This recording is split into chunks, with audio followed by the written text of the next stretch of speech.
From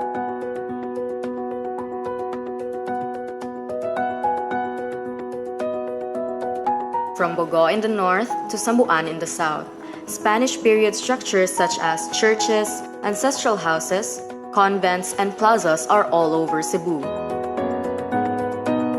These structures were built so well that they have withstood the test of time. However, without proper care, they are left vulnerable to weather elements and disasters such as earthquakes and typhoons. To protect these great structures, architect Melva Rodriguez Hava and Dr. Engineer Raymond Becker Rittersbach, with the help of USC architecture students, came up with the illustrated manual for the repair and maintenance of Spanish period structures in the Philippines. The book is a manual, so i-design siya nga mismo ang mga panday, mga karpintero, mag-handle og mga structures nga karaan panahon sa Katsila.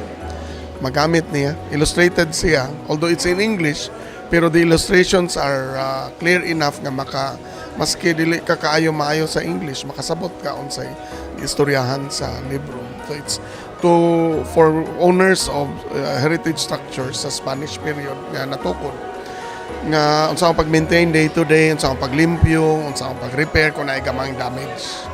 Actually, the book is meant to be a guide to priests and the local administrative team that will maintain the church, so that they will have a proper guidance on how to do carpentry well and how to repair coral stones well. Because if you're not careful, you may be using the wrong material that are not compatible with the coral stone, and instead of producing good results, you might even damage the stone wall more.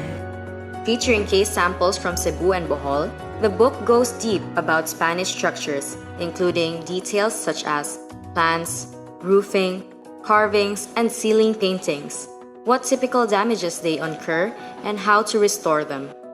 Right now, this will be at Casa Gordo Museum, at the University of San Carlos Museum, at the USC Press Office, and at the School of Architecture, Fine Arts, and Design sa USC.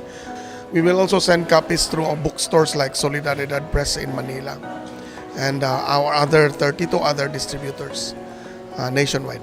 Other than promoting her book, the architect advocates for the restoration and maintenance of the Spanish period structures. Number one, if it is a serious damage, they can always write to the NCCA, National Commission for Culture and the Arts, or to the NHCP, National Historical Commission of the Philippines, or to the NM, National Museum of the Philippines, because these are the national agencies that are tasked by government to help in the conservation of heritage structures. But if they are concerned with the simple enough problems, they can always call us maybe at the Capitol. They can write the Vice Governor for assistance because she's the head of the Heritage Commission of the province, and maybe the Governor will send us to give some technical assistance. Spanish period structures have become something we grew up with and part of our memories.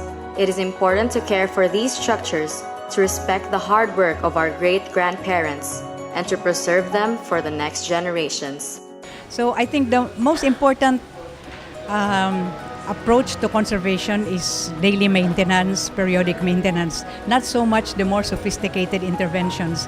Maybe at times you need help because the damage might be very serious, but if day-to-day maintenance is done, removing leaves from gutters, removing the growth that you can see sprouting from a coral stone, all these things when done with regularity, with cleaning, with simple detergent and water, I think your approach to conservation is very well and in tune with principles really. Maintenance is the most important method of conservation. This has been Raya de Guzman for MyTV Cebu.